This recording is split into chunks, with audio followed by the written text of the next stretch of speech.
जय माता दी। आप सभी को आने वाले चैत्र नवरात्रि की ढेरों शुभकामनाएं।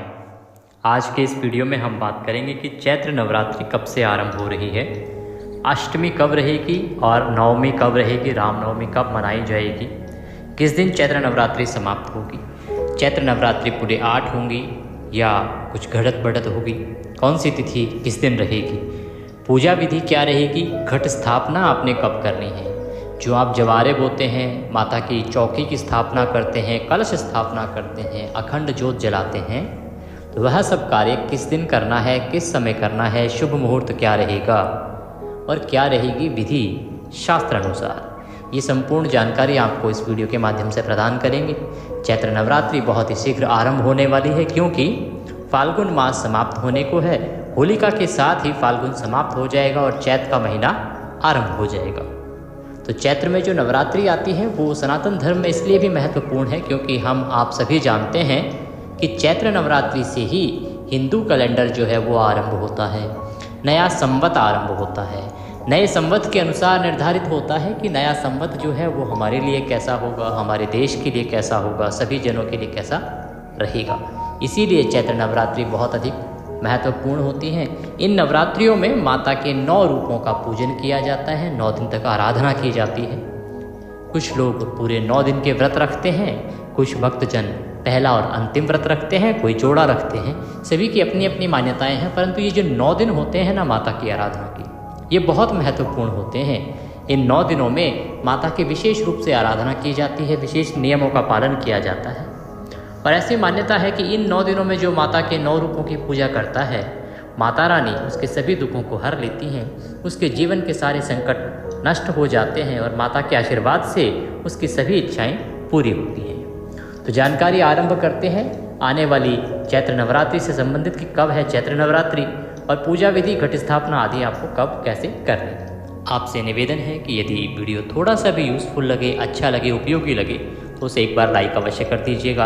आपका एक लाइक हमारे लिए बहुत महत्वपूर्ण होता है। आप देख रहे हैं देवभूमि ज्योतिष संस्थान का प्रतिष्ठित यूट्यूब चैनल देवभूमि धार्मिक। हम यहाँ पर जो भी जानकारी देते हैं वो फुल प्रूफ होती है, शास्त्रों पर आधारित होती है, पुराणों में वर्णित होती है और पंचांग के अनुसार ही हम आपको व्रत, तिथि और मुहूर्त आदि बताते हैं। कोई भी बातें मनगढ़ंत तरीके से या इधर उधर से नहीं की जाती हैं। सही जानकारियाँ प्राप्त करने के लिए चैनल के साथ जुड़े रहें, नए हैं तो उसे सब्सक्राइब कर लीजिए। अपनी मनोकामनाओं की पूर्ति के लिए, माता का आशीर्वाद प्राप्त करने के लिए, जीवन से संकटों का अंत करने के लिए कमेंट बॉक्स में अवश्य लिखें जय माता दी, जय माता रानी। आइए आरंभ करते हैं आज की ये जानकारी। आप में से बहुत सारे ज्ञानी जन जानते होंगे कि नवरात्रि यूँ तो एक साल में 4 आते हैं। 2 गुप्त नवरात्रि होते हैं और 2 जो सार्वजनिक रूप से मनाए जाते हैं, उजागर हैं, आप जानते ही हैं। एक नवरात्रि जो आने वाला है जब नया संवत आरंभ होता है, पहला नवरात्रि चैत्र नवरात्रि होती है। फिर जो नवरात्रि आती है वो गुप्त नवरात्रि होती है, वो आती है आषाढ़ के महीने में, आषाढ़ शुक्ला प्रतिपदा से आरंभ होती है। तीसरी जो नवरात्रि है वो आश्विन नवरात्रि है, जिसे हम शारदीय नवरात्रि के रूप में जानते हैं। शारदीय नवरात्रि जो है वो दिवाली से पहले आती है, दशहरे पे जिसका समापन होता है वो शारदीय नवरात्रि आती है, जो कि श्राद्धों के बाद और दशहरे के बीच में 9 दिन का त्यौहार होता है। इसे आश्विन नवरात्रि के रूप में भी जाना जाता है क्योंकि ये आश्विन मास में आती है। और एक आती है माघी नवरात्रि, माघ मास के शुक्ल प्रतिपदा से आरंभ होती है, वो भी गुप्त नवरात्रि होती है। इसमें आषाढ़ नवरात्रि और माघ नवरात्रि जो हैं वो गुप्त नवरात्रि कहे जाते हैं। और आने वाला जो चैत्र नवरात्र है और आश्विन मास में जो शारदीय नवरात्रि हैं, ये दोनों ही हर्षोल्लास से मनाए जाने वाले नवरात्रि हैं। तो जो आने वाला नवरात्रि है ना, ये बहुत अधिक महत्वपूर्ण होता है। इसके कारण ये है जी क्योंकि इस नवरात्रि से नया संवत आरंभ होता है, नया पंचांग आरंभ होता है और यही वो नवरात्रि है जिससे ये निर्धारित होता है, जो ये बताता है कि आने वाला साल कैसा होगा। क्यों?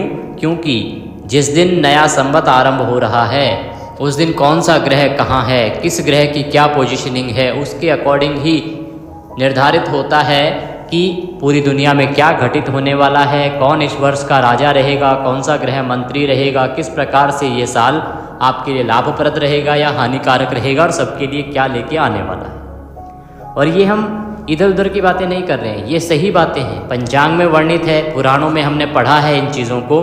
और जो ज्योतिष की गणना है वो सदा सटीक बैठती है। जब 24 के चैत्र नवरात्रि की गणना जो बताती थी उसके अनुसार ही 2024 घटित हुआ है। तो आइए सबसे पहले जानते हैं कि आपको चैत्र नवरात्रि के पहले दिन क्या करना चाहिए, किस प्रकार से आप माता का आशीर्वाद प्राप्त कर सकते हैं। नवरात्रि के पहले दिन आपको कलश स्थापना करनी चाहिए।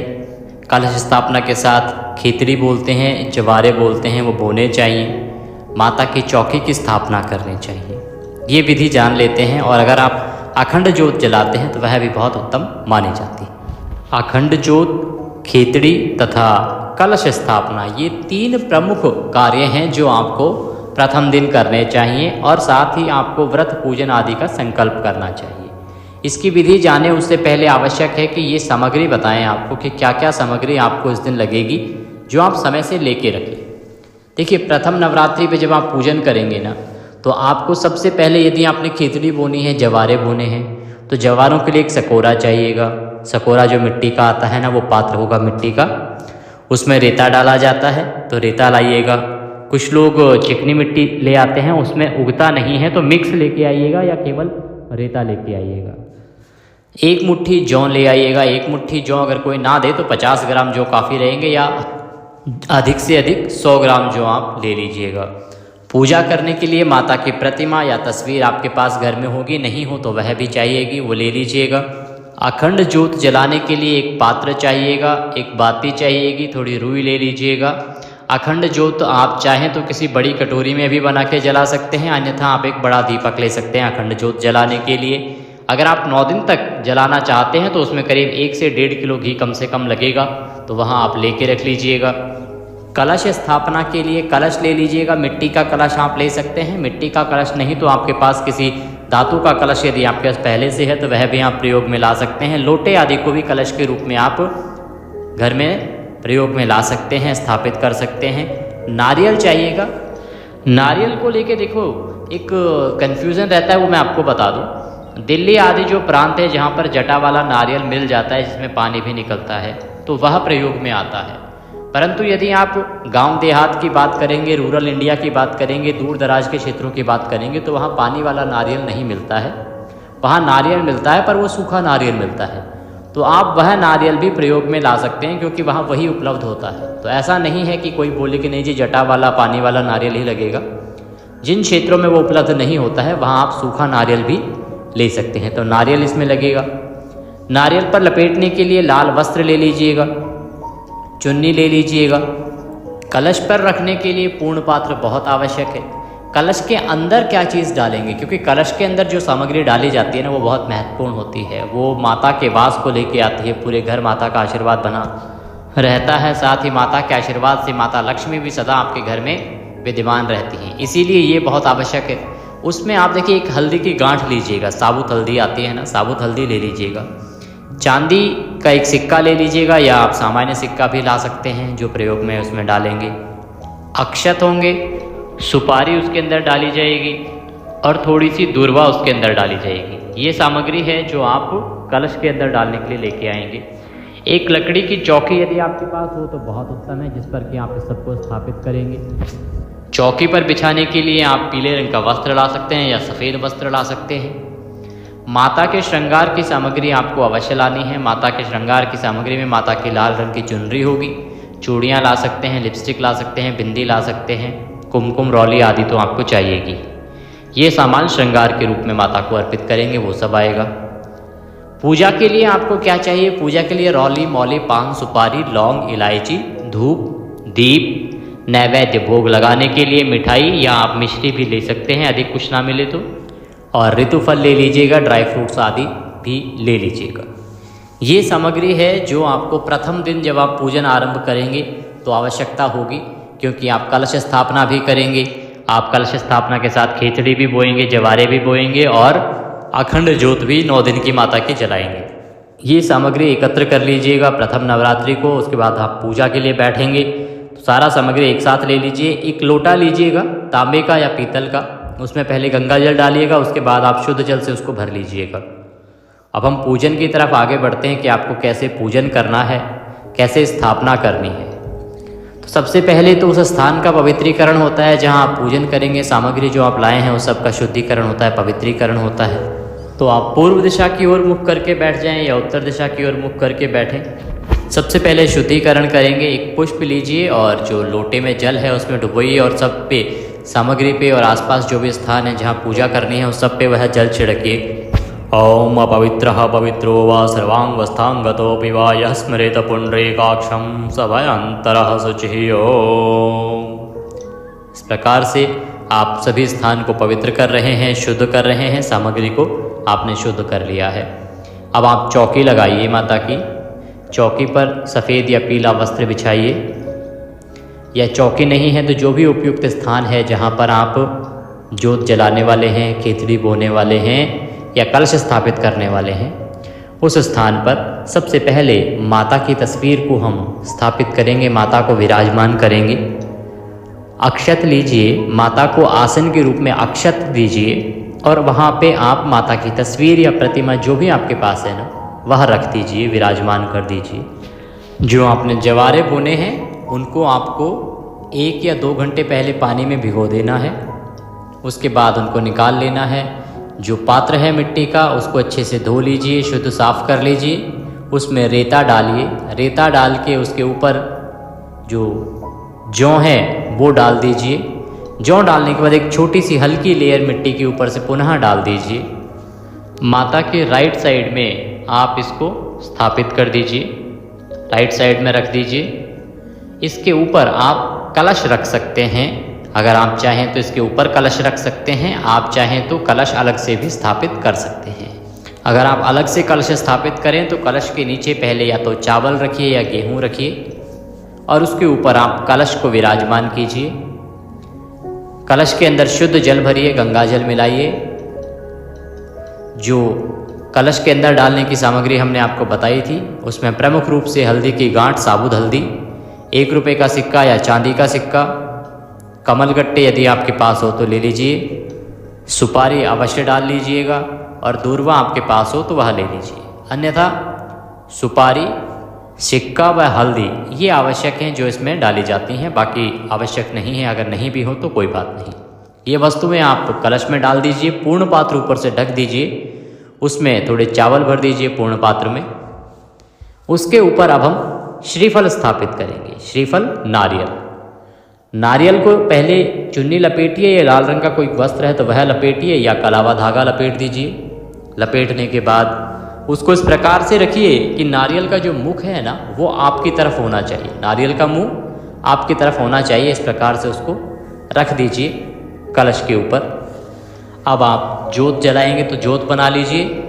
जो भी पात्र है, बड़ा दीपक आप लाए हैं तो बड़े दीपक में बाती लगाइए, अन्यथा गोल बाती बनाइए और वह किसी पात्र में लगाइए।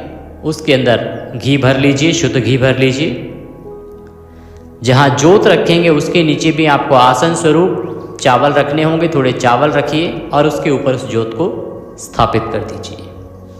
भगवान गणेश की प्रतिमा या चित्र है तो वह स्थापित कीजिए।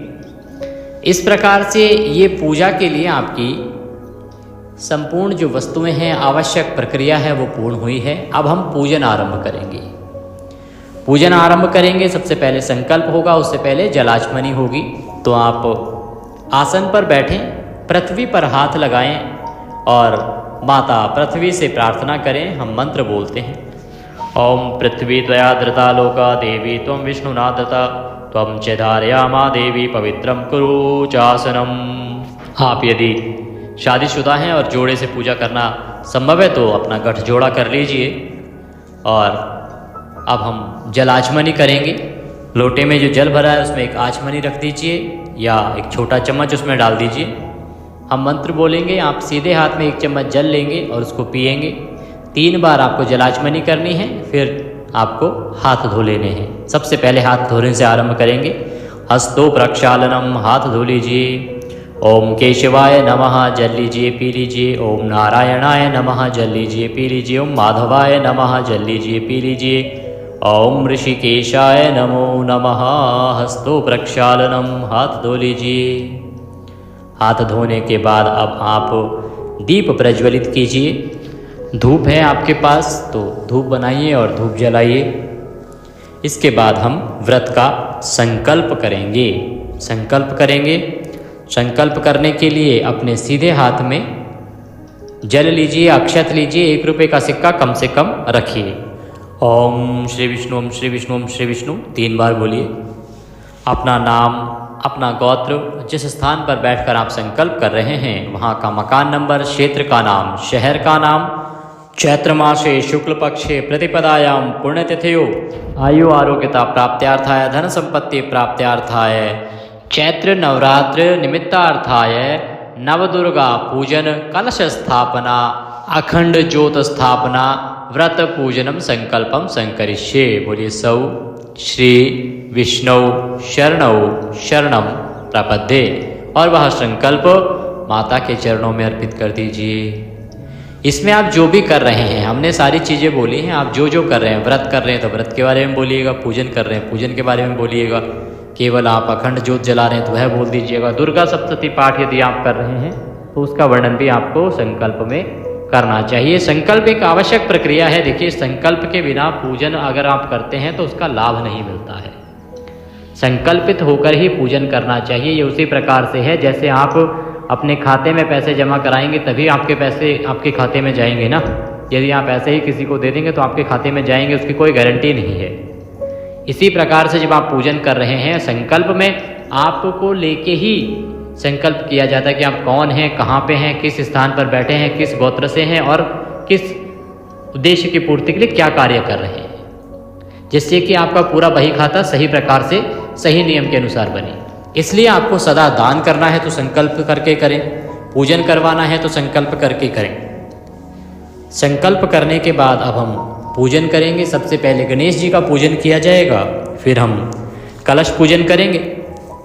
तो गणेश जी का पूजन आरंभ करते हैं। सबसे पहले गणेश जी का आवाहन कीजिए।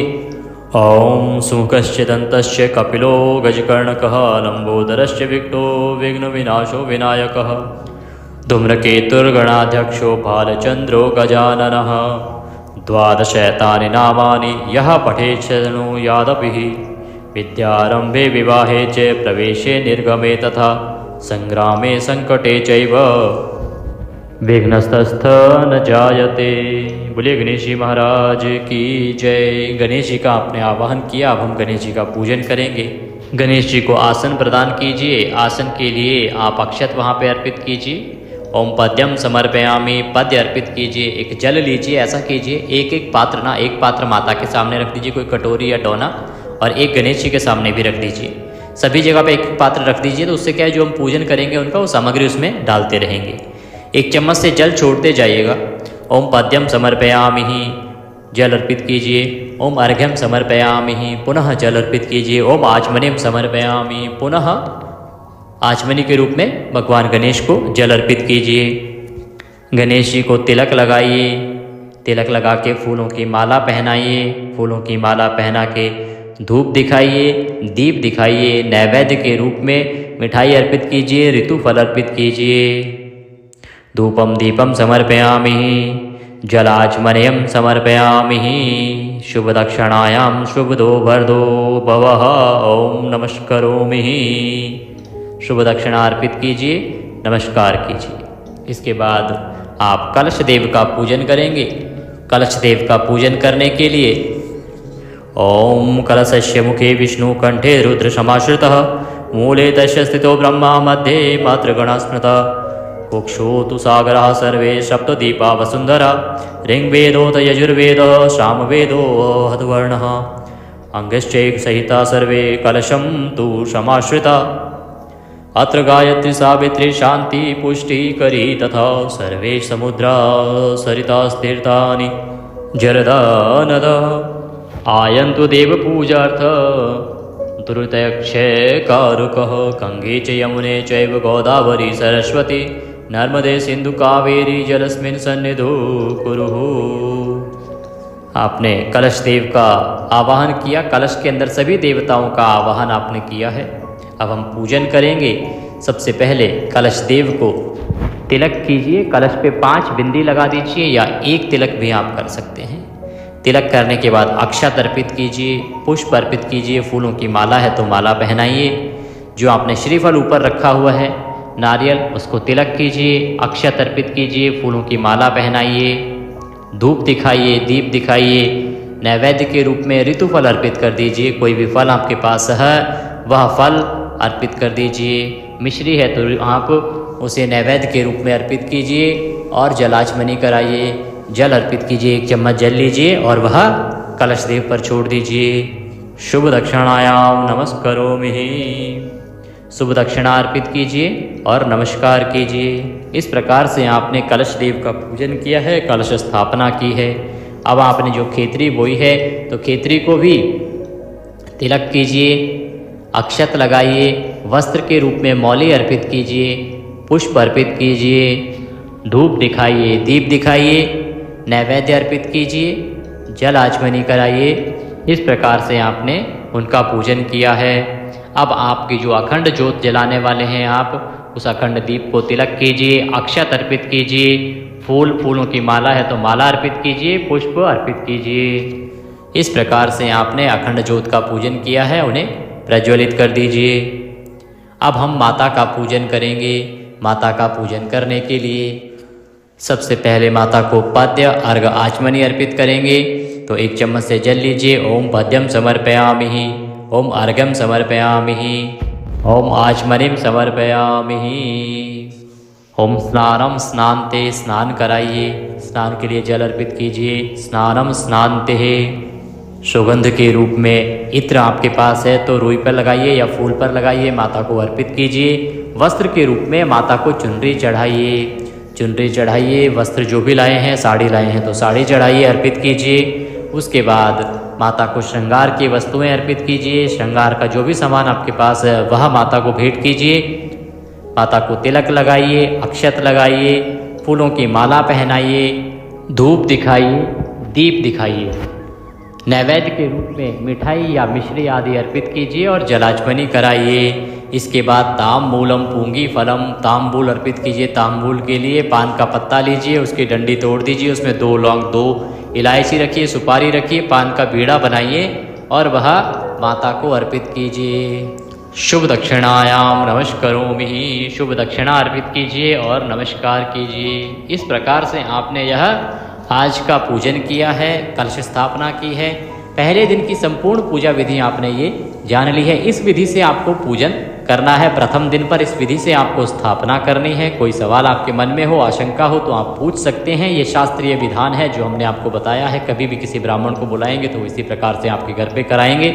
ये पूजा करने के बाद माता की आरती कीजिएगा और प्रतिदिन सायंकाल को भी आप 9 दिन तक आरती करते रहिएगा। प्रतिदिन की पूजा हम आपको अलग अलग वीडियो में बताते हैं, क्योंकि किस स्वरूप की पूजा किस दिन होनी है वो वीडियो बहुत लंबा हो जाता है। तो अलग अलग स्वरूप की पूजा अलग अलग दिन पर हम आपको बताते हैं। वो वीडियोस आप देखते जाइएगा, उसके अनुसार पूजा करते जाइएगा। 9 दिन की पूजा रहेगी। 9 रूप होते हैं माता के, उनकी पूजा आपको अलग अलग प्रकार से करनी है। अलग अलग भोग होता है, अलग अलग पुष्प और अलग अलग रंग होता है, वो हम आपको प्रतिदिन बताएंगे। उन वीडियो के अकॉर्डिंग आप प्रतिदिन की पूजा करते जाइएगा। अब बात आती है कि नवरात्रि आरंभ कब से हो रहा है, चैत्र नवरात्रि, और कब होगा समाप्त। नवरात्रि जो है वो आरंभ होती है चैत्र मास के शुक्ल पक्ष की प्रतिपदा से। प्रतिपदा तिथि आरंभ हो रही है 29 मार्च को शाम को 4:27 पर और 30 मार्च को दोपहर को 12:49 तक रहेगी। उदया तिथि मान देखा जाता है, इसीलिए उदया तिथि के अनुसार चैत्र नवरात्रि की शुरुआत हो रही है 30 मार्च से और ये समाप्त होगा 7 अप्रैल। इस प्रकार से चैत्र जो नवरात्रि है ये मनाया जाएगा 30 मार्च से और 7 अप्रैल तक। रामनवमी का जो त्यौहार है वो 7 अप्रैल को होगा। इस प्रकार से यह नवरात्रि का पूरा कार्यक्रम रहने वाला है। कुछ और जानकारी चाहते हैं तो कमेंट बॉक्स में लिख के पूछ लीजिएगा। वीडियो थोड़ा सा भी अच्छा लगा हो तो कृपया एक बार लाइक अवश्य कर दीजिएगा। आपका एक लाइक हमारे लिए बहुत महत्वपूर्ण होता है। माता की कृपा प्राप्त करने के लिए जय माता दी अवश्य लिखें। जय माता दी।